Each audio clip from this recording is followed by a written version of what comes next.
केंद्र सरकार किसकी है? उसमें नीतीश जी शामिल नहीं है क्या? गन्ना ठंडे बस्ते में डालने के लिए किया था क्या कांग्रेस पार्टी ने और आरजेडी ने उनका साथ दिया था? तो जब डबल इंजन की सरकार है तो आप सुप्रीम कोर्ट से वापस करके यहां से विधानसभा बुला का सत्र बुला के पारित करिए। मैं सुन रहा था, ललन जी बड़े आदमी हैं, भारत सरकार के मंत्री हैं, संजय झा जी भी बड़े आदमी हैं, बड़े नेता हैं। मित्रों, आप सभी का स्वागत और आपके माध्यम से कांग्रेस पार्टी के सभी विलेज लेवल वर्कर से लेके सभी वरिष्ठ साथियों नेताओं का मैं हृदय से आभार प्रकट करता हूं, उनका धन्यवाद करता हूं, जिन्होंने मिलजुल कर अभूतपूर्व स्वागत किया आदरणीय राहुल गांधी जी का, जो सर्वमान्य नेता हैं कांग्रेस पार्टी के।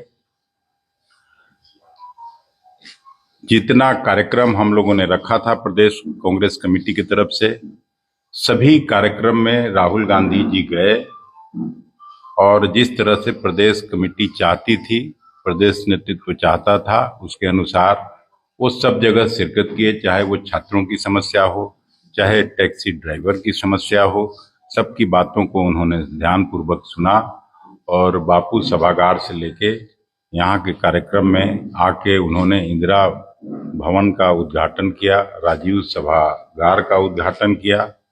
हम आपके माध्यम से इंजीनियर मंजूर आलम साहब को भी हृदय से धन्यवाद देना चाहते हैं कि उन्होंने पूरा अपना श्रम लगा के और इंदिरा भवन बनाने का काम किया। उनको हम प्रदेश कांग्रेस कमेटी की तरफ से हृदय से धन्यवाद देते हैं, अपने साथियों की तरफ से धन्यवाद देते हैं। आज जो आप लोगों के बुलाने का मकसद था कि हम लोगों का जो एक कार्यक्रम है, जय बापू, जय भीम, जय संविधान, उसको लगातार हम लोग चलाने का काम करेंगे पूरे राज्य में। और उसका शुरुआत चंपारण, सासाराम और बक्सर से किया जाएगा। फरवरी के दूसरे महीने से ये कार्यक्रम चलेगा और सभी जिलाओं में ये कार्यक्रम पूरे मुस्तैदी से कांग्रेस पार्टी चलाएगी। इसी कार्यक्रम के उद्घोषणा के लिए आप सभी मित्रों को हम लोगों ने आमंत्रित किया था कि पूरी शक्ति लगा के कांग्रेस पार्टी उस कार्यक्रम को चलाएगी। हालांकि एआईसीसी ने भी घोषणा किया है और सभी जिलों में जल्द ही हम लोग एक एक संयोजक इस कार्यक्रम के लिए नियुक्त करेंगे।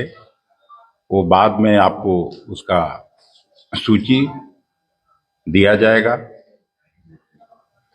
मुझे आज इतना ही कहना था और आपको अगर कोई सवाल हो तो पूछा जाए। एक सवाल है, कल जी। राहुल गांधी आए और आपकी सरकार में शामिल थे, वही सरकार की थी जातीय जनगणना, तो वो फेक साबित कर गए। देखिए, गाड़ी में जब हम लोग आ रहे थे तो राहुल जी ने पूछा इस सवाल को कि जातीय जनगणना सबसे पहले बिहार में हुआ और हम लोग सब चाहते थे कि जातीय जनगणना हो। राहुल गांधी जी का तो हर जगह जहां कहीं भी भाषण होता है वो इस मुद्दे को उठाते हैं, लेकिन जातीय जनगणना इसलिए नहीं हुआ था कि उसको ठंडे बस्ते में डाल दिया जाए। और उसका कारण मैं समझता हूं, नीतीश कुमार जी हम लोगों से अलग हो गए और भारतीय जनता पार्टी के साथ सरकार बना ली।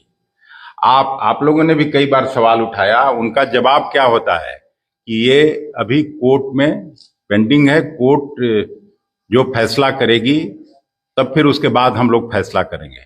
लेकिन सही बात यह है कि डबल इंजन की सरकार की बात जरूर करते हैं नीतीश कुमार जी और विकास की बात करते हैं। अगर उनकी मंशा साफ है तो जो 95 लाख परिवार को 2-2 लाख रुपए देने की बात हुई थी, तो क्या किसी परिवार को मिला क्या? 1 मिनट लगता है कि सुप्रीम कोर्ट से वो अपना ये वापस कर ले और यहाँ आके विधानसभा का सत्र बुलाएं। सत्र आहूत करने में भी ज्यादा समय नहीं लगता है और विधानसभा का सत्र से 9वीं सूची में डाल के उसको भेज दें भारत सरकार को। 9वीं सूची में जैसे ही हो जाएगा तो इसका मार्ग प्रशस्त हो जाएगा, क्योंकि जनगणना का मतलब केवल ये नहीं था कि आरक्षण के दायरे को बढ़ाने की बात हुई थी, जो यहाँ हाई कोर्ट ने खारिज किया था। तो इसमें नीतीश कुमार जी की सरकार को क्या लगता है? भारतीय जनता पार्टी के दबाव में नीतीश जी ये काम नहीं कर पा रहे हैं, और यही उन आदरणीय राहुल जी के बोलने का मकसद था, कोई दूसरा मकसद नहीं था। तो नीतीश जी भाजपा पर दबाव नहीं बना पाते। अरे दबाव बनाते तो यही तो बिहार सरकार ही तो सुप्रीम कोर्ट गई है, तो वहां से ये अपना एप्लीकेशन वापस करके और 9वीं सूची में जैसे ही डल जाएगी तो जो उद्देश्य था उस जनगणना का वो पूरा हो जाता। यही राहुल गांधी जी कह रहे थे।